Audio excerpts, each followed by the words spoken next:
Students, we'll start our history, that is chapter number 3, Nationalism in India.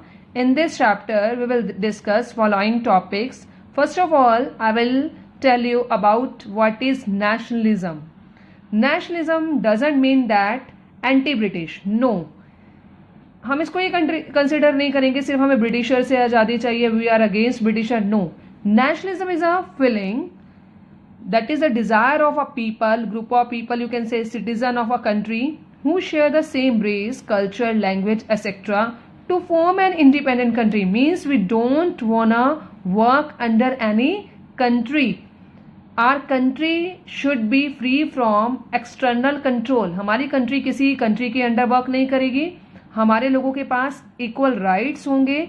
इस चीज़ की desire हो और हम एक जैसी भावना हो लोगों के मन में अपनी कंट्री के लिए. A feeling of love or pride for your own country and consider that your country is better than other country and you will try your best for the development of your country. This is called nationalism. Means when we wanna make our country a better country, a superior country, and we should continue our efforts for the development of our country. This is all about nationalism. So we'll start from our first topic, that is national movement under Mahatma Gandhi. In this topic you will read about different topics. We'll start from First World War, Satyagraha, Rowlatt Act. So students will start from the First World War and its impact. How did the First World War affected the feeling of nationalism in India? Did the people learn anything which was happened in the First World War? First World War happened between 1914 to 1918. कब हुआ था first world war? 1914 से start हुआ था और कब तक चला? 1918.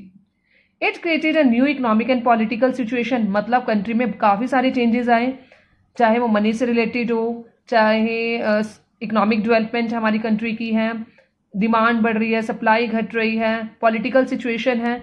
तो ये सब चेंजेस कब हुए? फर्स्ट वर्ल्ड वार में हुआ. अब फर्स्ट वर्ल्ड वार जब होगा, defence expenditure increase which was financed by war loans. अब डिफेंस मतलब लड़ने के लिए क्या चाहिए? सब सामान चाहिए, guns, boots for the soldiers, उनके लिए टेबल्स चाहिए. तो इससे क्या हो गया? अब उसको लड़ने के लिए, वॉर के लिए क्या लेते थे? वो loans.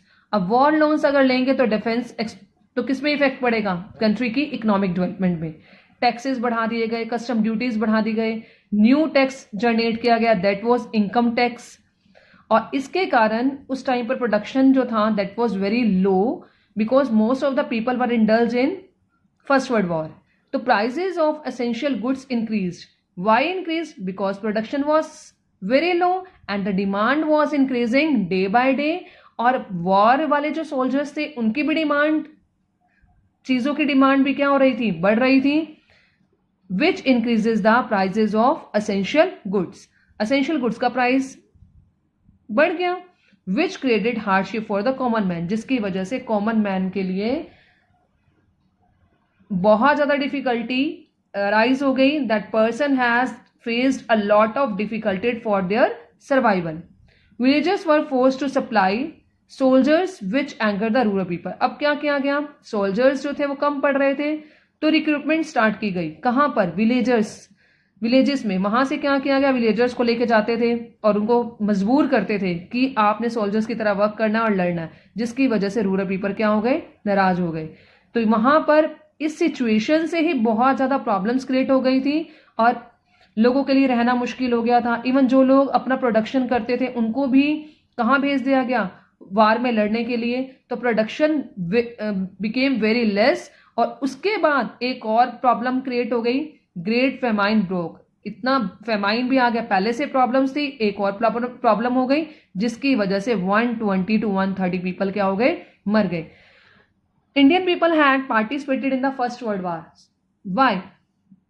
Because they had hoped that their troubles would come to an end after the war, but this didn't happen. उन्हें लगा कि हमारी जो प्रॉब्लम्स हैं वो इस वार के बाद खत्म हो जाएंगी, कोई बात नहीं, इस वार में हेल्प कर देते हैं ब्रिटिशर्स की. बट ऐसा नहीं हुआ. Now people demanded for new leaders and new path for the struggle. अब लोगों ने ये सोचा कि अब हमने हमारा एम तो ये है, वी वांट फ्रीडम, एम वही रहेगा, but we have to choose different path from which we can get the independence and freedom from Britishers.